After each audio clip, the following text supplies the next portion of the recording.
Then we went into a very interesting time after they left. And we were moved into the 50s and 60s and early 70s. And I always call that, and some of you have heard me say this in speeches, they were the golden years of fraternities. 50s, 60s, and the first 3/4 of the 70s. They worked. There were formal dinners, coats and ties, faculty came to dinner routinely at the fraternity houses. Very classy operation. Very, very fraternity ball, very high and responsible social life. Then something happened. The Vietnam War started, and there a malaise, a really deep malaise, hit the social system of the United States, particularly in the colleges. It was awful. Drugs came down. There were endless protests. And WPI, in most engineering colleges, it had a little noise, but it wasn't much of anything. But the liberal arts colleges really went crazy. It went big marches to Washington. And by this time, I was finishing up the WPI plan with my colleagues, and was going to be the dean. They wanted, some of our own people wanted to close the college and have a march on Washington. And we said, absolutely not. Parents are paying a lot of money for this education, and by God, if they want to go off, that's up to them. But we're going to run the school. And because of that, when that word got out, to our friends in Clark, they came over one day to a WPI faculty meeting in full session, broke it up, ran through, throwing things around, real riot in the WPI faculty meeting. And Holy Cross stayed on campus, but they burned down their own ROTC building. So it was a wild, awful time, terrible time. And then it did a lot of damage. But after the end of it, it slowly died down. But it left a residue of drinking, drugs, carousing. It took a long time, really, for that to get out of the system. And fraternities were hurt. So we were involved with that too, but nowhere near the extent. And probably it all came to a climax when Kent State University in Ohio, the National Guard, shot a number of students. At WPI, the most significant protest, which got national publicity, unwanted by the WPI trustees, was on the football field. On a Saturday morning pass and review, some clowns had set the automatic sprinkler system to go off at 12:05 in the height of the review. And the picture got in all the papers. But that was all WPI.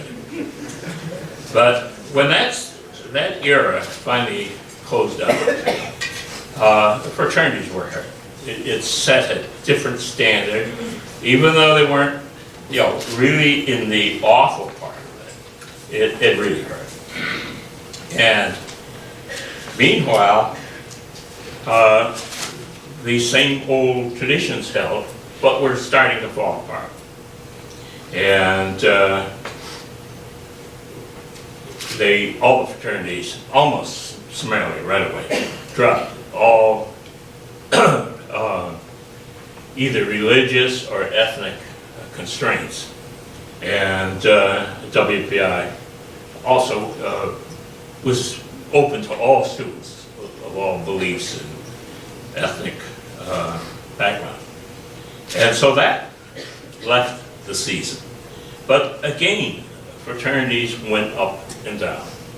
And then the 50s were just so good up till this time. The golden years set a standard for fraternities. But we crept back so slowly that it was really up into the 70s, and we made some progress, and then we slipped back because we didn't have a strong enough commitment.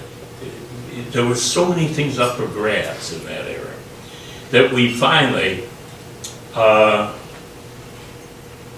decided in 2003 it wasn't worth it. We were leaving ourselves open to liability. We couldn't, there were always good officers. We always had good officers. But the people under them were a real problem. So we closed the house. And we decided to keep it closed for at least 3 years. And the reason being, what keeps poor conduct alive are traditions. We all know they're great traditions.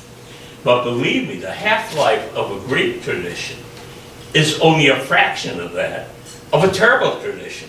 All the terrible traditions, the hazing, all the hazing, goes on and on. But the good traditions of supporting the neighborhood or the college, it goes away. So we closed. And that's where we came in now. We closed the house. We had graduate students and others in there to provide an income stream. And we rethought the concept of a fraternity. Our fraternity's good. They were good sometimes. Other times they'd be really pain, a real problem. So what we did is decided, let's redesign the fraternity. A fraternity is full of tradition. And the only ones that survive seems to be the awful traditions. So we kicked them out and we redesigned it. And you know what that is today. We first of all decided freshmen shouldn't be in fraternities. They're just not ready. They got too many other adjustments in their lives. Their parents, especially the ones that seen Animal House, hate fraternities. And so it's a tough sell. Also, the problem was if we stayed closed long enough till all the people who carried this virus had graduated or thrown out or whatever happened, they weren't there. We would get a totally new clientele. We would not take freshmen. We decided to also put in academic standards on the 3.0 that took for admission and sustaining it. And we went through a whole bunch of things that the membership had to comply with in order to be in and stay in.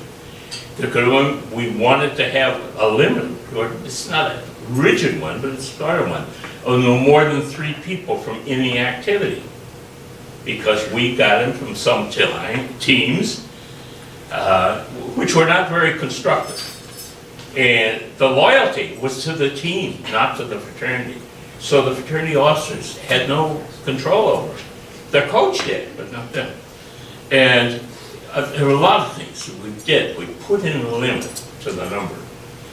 We decided that all hazing is absolutely out of the question.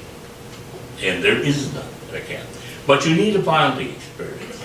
So instead, what we've done is go, sometime we've been to Pennsylvania with Habitat for Humanities. This last year we went to Washington, D.C. and worked with a charity there. And we're looking for things to put the chapter together for a while so they really get to know each other, but doing something good, and positive, and exciting. And that is where the chapter. We have retreats where we discuss what we're doing. The leadership is very, very thoughtful. And the result today is what you all see here. So it's been quite a ride. But I think we've got a solution. We thought we had it before. And as I see it now, I don't think it's going to be a big explosion, or necessarily a war or something like that that's going to knock it out. It is plain old erosion that happens again and again. We return from bad experiences, but things are going well. People start cutting corners. Do we really need to have this regulation? Do we really need, the chapter itself has voted to have an alcohol-free house. My gosh, what that has done. But to do that, it takes a long time to get the mindset. We couldn't do it as the Aquinas Association. because we weren't going around looking for six-packs and refrigerators or whatever, but the chapter itself recognized the importance of that. We're not opposed to drinking, as you all see tonight, but we have really a alcohol-free fraternity, and it makes an enormous difference. And what all these things do, create a sense of pride in the membership, which is its own reward. It's sometimes hard to make these decisions. It's hard not to cut corners, to lower the standards just a little bit instead of raising a little bit. But I know the one saying maybe you'll remember, the top is a very slippery place. And we've been on top before and we've lost it. And we're on top now. There's no reason we should lose it if we can remember erosion is a deadly disease. And keeping standards is tough. But the pride, the happiness, and the sense of self-worth of keeping on top is well worth it. And it's not just the officers and members of the chapter, but it's all the people who are in the support group, like all of you alumni are. And that is a very essential team to go together to make this a successful and wonderful experience for all concerned. Mildred Tymason, in her book, Two Towers, which talks about the first 100 years at WPI, and I'm still working on my book, Dennis.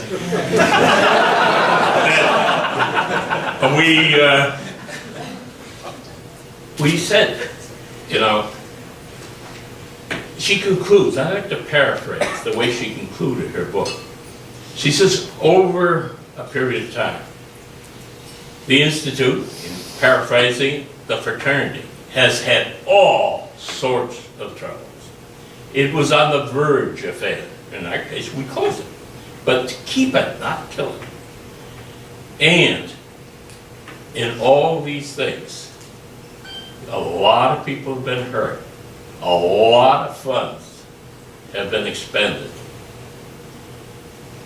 But still today, at 26 Institute Road, the cap stands solid and secure in its new positive role. And Mildred concludes her book saying, how did this happen?